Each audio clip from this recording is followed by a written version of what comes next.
une vraie satisfaction que le public était au rendez-vous. On n'avait pas réellement pas d'attente particulière sur des chiffres à proprement parler.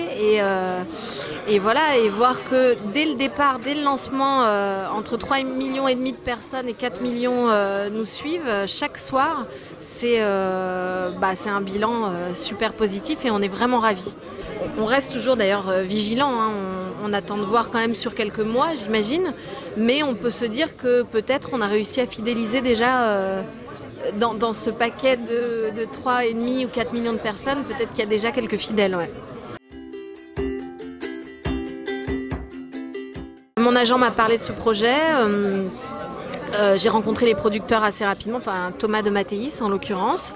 J'ai passé des essais avec mon fils potentiel Gary et avec mon amour de jeunesse Jérémy.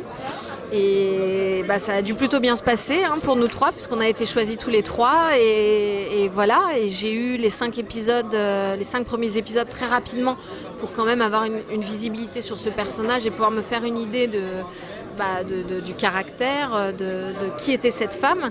Et à vrai dire, à la lecture de ces 5 épisodes, j'ai eu envie de l'incarner. En fait, alors là, d'un coup, j'ai un flashback dans le bureau de Thomas de Mathéis et je pense que je me rendais pas compte du tout du paquebot, comme vous dites, que ça allait être. Évidemment, si, projet d'envergure, je l'ai bien compris, mais c'est fou en fait. C'est vraiment, voilà, ça représente plus de 250 personnes. Beaucoup plus que 250 personnes, même derrière tout ça, beaucoup de comédiens, une machine de guerre dans le développement de ce projet, c'est-à-dire qu'on est à 3 plateaux, on a des studios immenses, personne n'a la chance d'avoir un terrain de jeu comme le nôtre en France, on a 16 000 m² de studios construits spécialement pour nous, on a une ville que moi j'ai découverte personnellement, que je ne connaissais pas, Montpellier, on a beaucoup de chance d'être tombé dans cette ville, je trouve que c'est une ville très agréable et très cinématographique. Voilà, mais oui, je me suis rendu compte très vite quand même de l'envergure du projet. Mais au moment même où on m'a appelé, on m'a dit tiens, une nouvelle quotidienne qui va se créer, probablement je n'avais pas tous les éléments en main pour me rendre compte à quel point c'était énorme.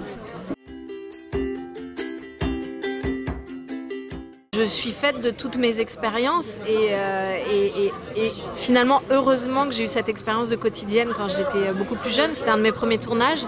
J'avais 18 ans, c'était Cap des Pins, parce que je n'étais pas sur un terrain totalement inconnu. Voilà, je me rappelle plus très bien si le rythme était aussi intense, probablement moins, parce qu'on tournait pas à 3 plateaux, parce que voilà, en 20 ans, il y a eu quand même beaucoup d'évolution dans le genre. Voilà, j'ai quand même confiance en moi sur ce qui est de tenir un rythme, voilà, et ça c'était quand même primordial. C'est un peu la particularité de ce tournage aussi, c'est qu'on a 3 plateaux, donc 3 réalisateurs différents à chaque session. On change de session tous les 10 jours, donc je vous laisse calculer le nombre de réalisateurs qu'on rencontre et avec qui on travaille. C'est aussi ça, cette série, c'est savoir s'adapter à des rythmes, à des directions d'acteurs, plus ou moins, parce qu'il y a c'est comme sur tous les tournages, il y a des réalisateurs qui dirigent plus, d'autres moins, d'autres qui sont plus sur la technique, enfin bon voilà, et il faut s'adapter à ça, donc c'est pour ça que moi, et c'est ce que j'ai dit à Gary aussi, qui commence sa carrière, qui va être grande, je l'espère pour lui et j'en suis sûre, c'est une expérience formidable, c'est-à-dire que après, il pourra travailler dans n'importe quelle condition, ce sera forcément plus confortable que celle dans laquelle on travaille. Voilà, on doit faire parfois 10 scènes par jour, on n'a pas plus de 3 prises, c'est vraiment le maximum. Enfin, bon, évidemment, on peut en refaire, mais ça retarde le tournage. Enfin, bon, voilà, et il faut apprendre les textes, beaucoup de textes.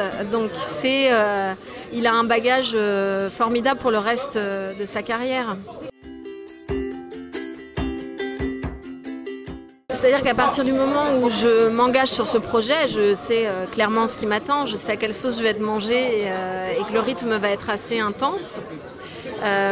Donc c'est une réflexion familiale parce que c'est un engagement familial. Je n'ai pas arrêté tout ce temps-là pour laisser mes enfants à Paris et les voir que le week-end. Donc évidemment, je trimballe tout le monde avec moi. Donc ça fait double journée. Les journées sont longues, mais c'est un vrai bonheur. Enfin, je ne concevais pas les choses autrement que comme ça. Mais malgré tout, on a quand même aussi un pied-à-terre à Paris. Enfin voilà, en fait, on est un peu des nomades, quoi. On est une famille de nomades.